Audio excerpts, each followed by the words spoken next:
there folks, this is Josh, Stoney Ridge Farmer. Welcome back to the farm. Got some new arrivals here on the farm, and today we're going to take you through and show you how we set up for our baby chicks. We have 50 baby chicks that we're going to be putting in a brooder today. I'm going to show you and talk to you about the lessons that I've learned, give you a few tips in case you're going to be raising your own backyard flock just like us. All right?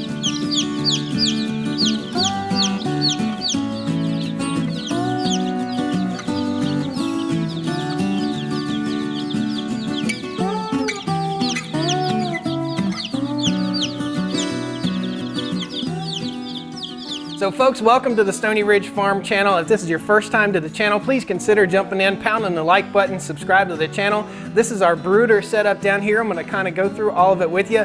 Give you some lessons that I've learned in the past that will save your chicks, okay? So there's a whole lot of stuff to think about when you're getting your first chicks. And if this is your first time or if this is your 50th time, there's still some good food for thought here. So let's show you the brooder setup and the way we have things. So this is our brooder. This is a 100-gallon livestock waterer tote. Now, I typically use the steel metal ones from Tartar Farm and Ranch, but today we're gonna use this rubberized one. Pretty simple. Basically, we just put pine shavings in here, and we want to make sure that our birds have a nice, warm, and dry area to be.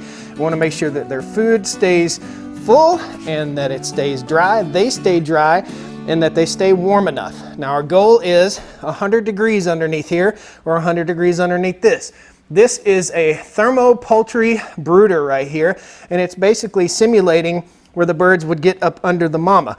Pretty cool, pretty cute. You can find that. I'll post a link to McMurray Hatchery right there so you can pick one of those up if you're interested. So if it's too hot, the birds will move away from the lamp. If it's too cold, the birds will be bundled up underneath the lamp. I anticipate when we first put them into the brooder here, they're gonna be cold and they're gonna all ball up underneath that and underneath that right there. I recommend that you get the coarse pine shavings. So we ran up on a deal on these, and this is not the coarse, but the coarse pine shavings won't create quite as much dust. Now we've got our brooder lamp hanging here by a Irwin gripper right here. Now you could just lay a 2x4 across here. It's not rocket science, but you want to be careful because you don't want your lamp to be down close to your feeders, your waterers, or too close to the shavings because it can be a fire hazard. You want to make sure that this is stable and steady because if it falls down onto the shavings, it's going to create a fire. So this is a fire hazard, guys. So be very, very careful. That's where this little brooder comes into play. This is 25 watts and does the same thing as 250 watts right here. Here's what I use. I'll post a link down in the video description. This is a little laser pointer that'll tell me the temperature wherever I shoot it, and we're getting underneath that lamp right there, 121 degrees, and up underneath the brooder, it's about 85 degrees, 83 degrees. As you get further up underneath that little brooder right there, it gets warmer and warmer. That's to basically simulate a hen, a mother hen. I like it. It's pretty cool.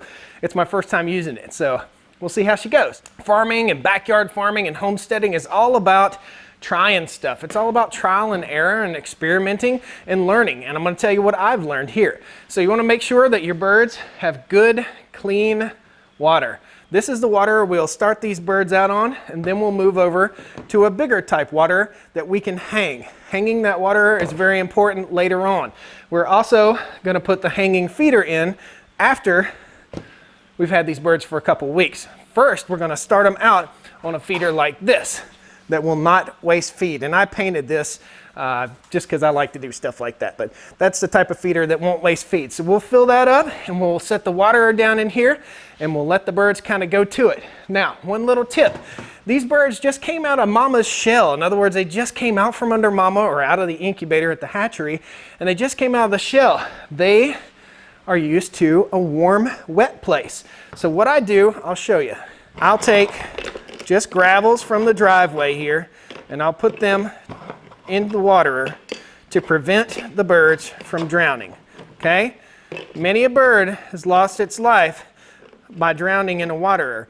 With it like this, they can still get their beaks in to drink and they won't drown. So we'll pick this guy up and we'll set him over here in the brooder. Now we don't want to set this guy directly under the heat lamp because it'll heat the water up and we don't want that. We want to make sure we have good, clean water every day, and this will probably stay in here for the first 5 to 7 days. Then we'll upgrade to the 5 quart, the bigger one, the hanging one. Same thing with this guy right here. So the birds are going to get in and they're going to scratch. That instinct to scratch and dig. They can't scratch and dig in here. So we'll fill this guy up and set him over in there. So this is our feeder. Basically, I'll just open this up slightly. I always fill it up right over top of our feed barrel. And then I'll just kind of shake it back down in there, okay? So I'll just shake it back. I want to make sure this thing is cram-packed full of food, because these babies just got in, or just coming in from the post office. They've been traveling, and we'll talk a little bit more about that. So we're pretty full of food. Slide this guy and put him in the brooder. Here's the feed that we use. This is a 20% starter grower. You can use 24%, but for laying hens that we have here today, we just need to use the 20%. The 24% is more for game birds and for meat birds. That'll be bigger and they'll grow a whole lot faster than these little guys. We also keep the feed close to the brooder, so we don't have to do a whole lot of thinking and a whole lot of moving. We'll bring some chairs in here and we'll be able to watch our birds, and we'll keep the feed protected right here. It's not rocket science. It needs to be warm, it needs to be dry, it needs to be safe, and there needs to be plenty of food and water. Clean water. Clean your waters every single day, okay? Now you can use a water tank like this. I find it easiest and the best. You can wash it out and use it year after year after year, or you could just use a storage tote like this. What you need to think about is these chicks are going to be, at about 2 weeks, they're going to be trying to jump out of here, okay? And they're going to be in here for 2 to 3 weeks. If they're laying hens, if they're meat birds, maybe 1 to 2 weeks, and then they'll be feathered out and ready to go outside. So let's get our baby birds. We're to my little country town's post office here. Everybody's so super nice.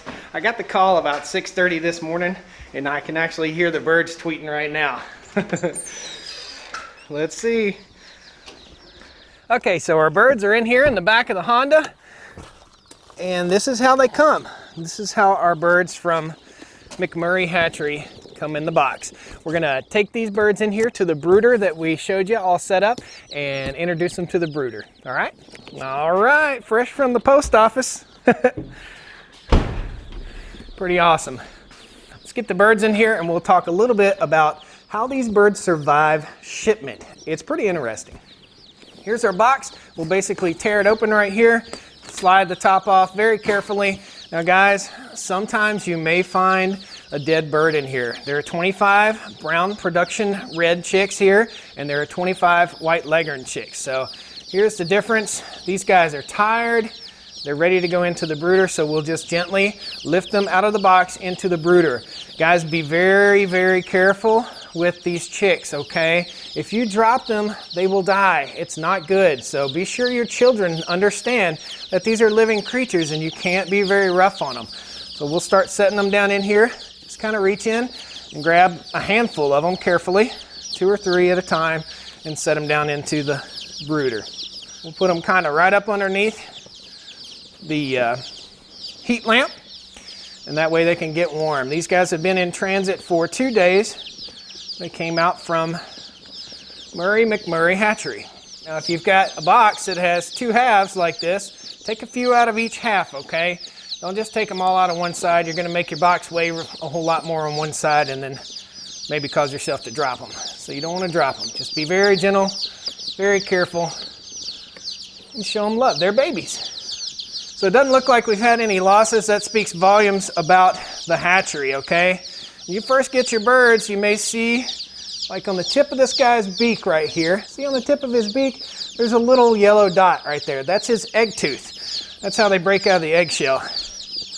These are all female birds. These are going to be our laying hens for the year, and they'll take them about 5 months to get old enough to where they'll be able to lay eggs.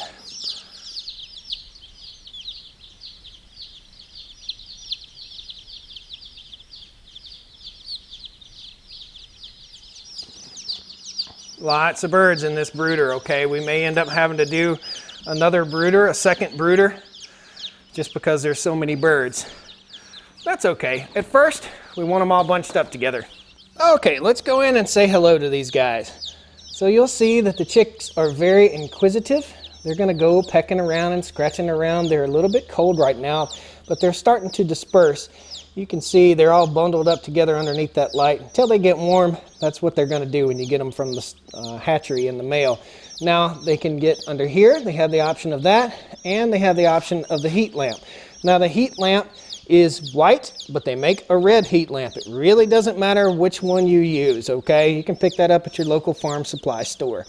Now, right down here, this is our feeder. And the reason we have this feeder is because these baby chicks can't get their feet in there and kick that feed out. So we're gonna save money on feed. That's what all this is about, is doing it good, doing it right, making sure our birds are healthy, and saving money. Now, if you're worried about whether they're gonna find the water, you can take one little bird right here, take him over to the water, and dip his little beak right there in the water, and you'll see he immediately drank that and figured out the water. Now he'll teach all the rest of the birds. Pretty cool. Mother Nature. So folks, that's how we set up our brooder. If you have cats or any kind of critter that could get in and get those baby chicks, be sure you cover them so that they're safe, okay? What you're doing right now is providing a safe, warm, dry environment for your baby birds. Pretty simple.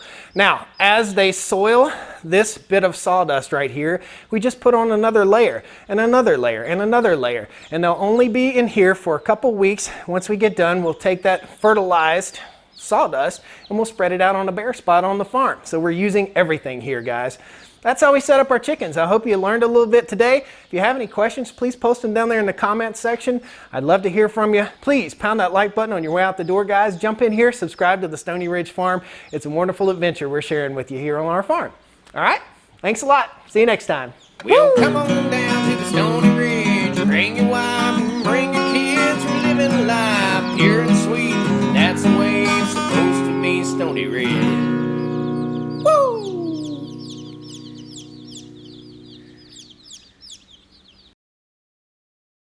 Once these birds have been in the brooder probably 2 weeks or so, we'll switch them up to the larger water and the larger feeder. And then once they move out on pasture, which is where we're going to be moving them to, we'll have great old big waters and feeders for them.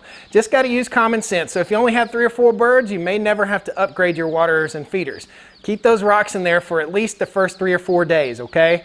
There'll be a link right up here to a playlist for everything chickens. So if you have any trouble with your chickens, we've got a playlist, probably 30 videos in there. Cool.